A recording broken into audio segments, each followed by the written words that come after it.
You've likely heard of micro-expressions, fleeting, involuntary facial movements that reveal a true emotion before the conscious mind can hide it. For an infant who has no reason to hide anything, their entire face is a constant stream of this unfiltered data. A mother's brain, through thousands of hours of focused observation, becomes a world-class expert at decoding this stream. It's not a conscious process of thinking that twitch of the lip means hunger. It's a deeply ingrained subconscious pattern recognition system. This constant, high-bandwidth surveillance forms the very first layer of what we call intuition. This observation goes far beyond the face. Think of the maternal brain as a machine learning system being fed a relentless 24/7 data stream. The exact rhythm of the child's breathing while asleep, the subtle shifts in body temperature against her skin, the acoustic properties of every gurgle, cry, and coo.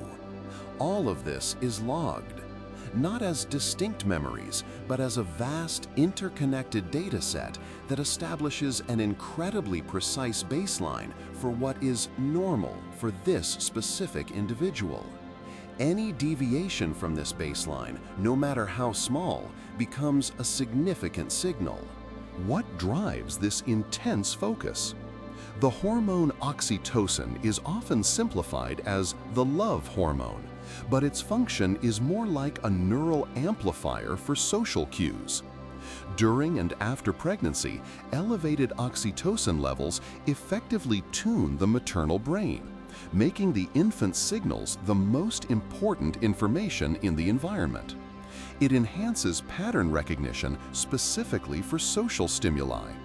In brain scans, when a new mother hears a baby cry, her amygdala, the threat and emotion center, shows a unique activity pattern not seen in other adults. Oxytocin is essentially telling the brain, this signal matters more than anything else. Pay attention. The brain isn't just being influenced by chemicals, it is being physically rebuilt. Hormonal surges during pregnancy, including prolactin and estrogens, trigger a period of intense neuroplasticity. This isn't random. Research has shown that gray matter volume actually increases in brain regions associated with empathy, reasoning, and threat detection, like the prefrontal cortex and parietal lobes. The brain undergoes synaptic pruning, trimming away less relevant neural connections to strengthen the ones critical for caregiving. This is a permanent architectural change, a hardware upgrade specifically for parenting. With all this data and rewired hardware, the brain does something remarkable. It stops just reacting and starts predicting.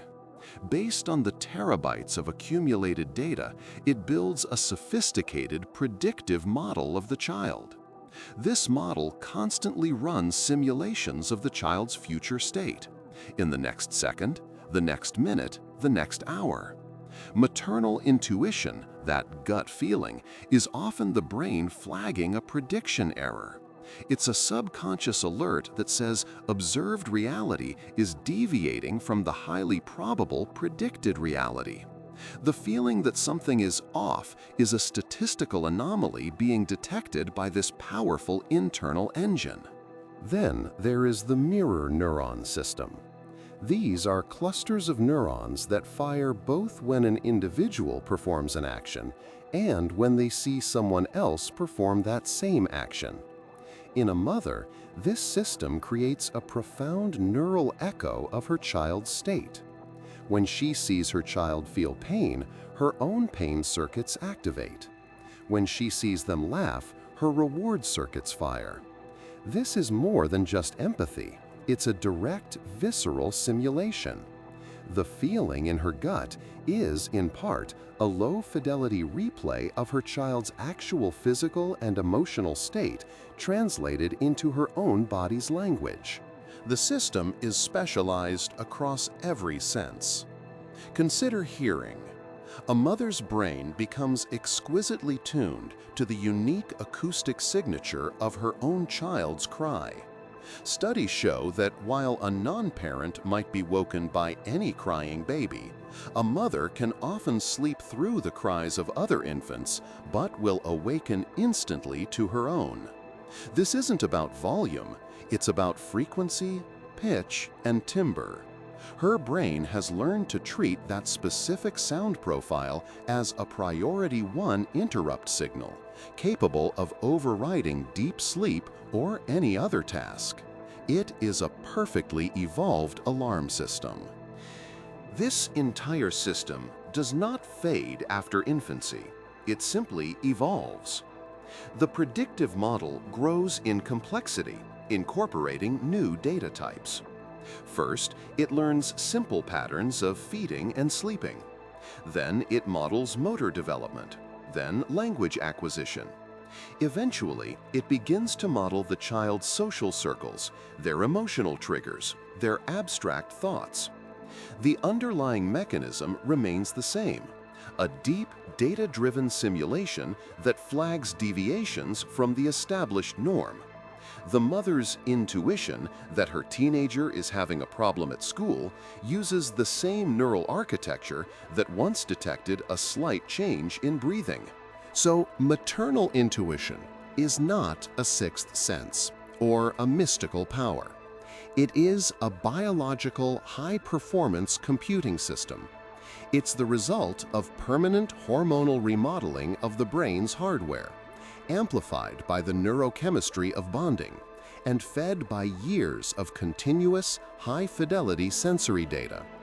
This creates an expert predictive engine so powerful and deeply integrated that its conclusions are delivered not as conscious thoughts, but as visceral, undeniable feelings.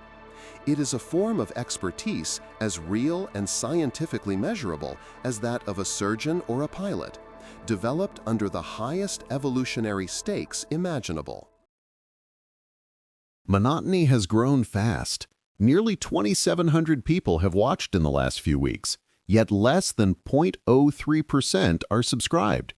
It would mean a lot if you joined by hitting subscribe. And again, thanks for watching.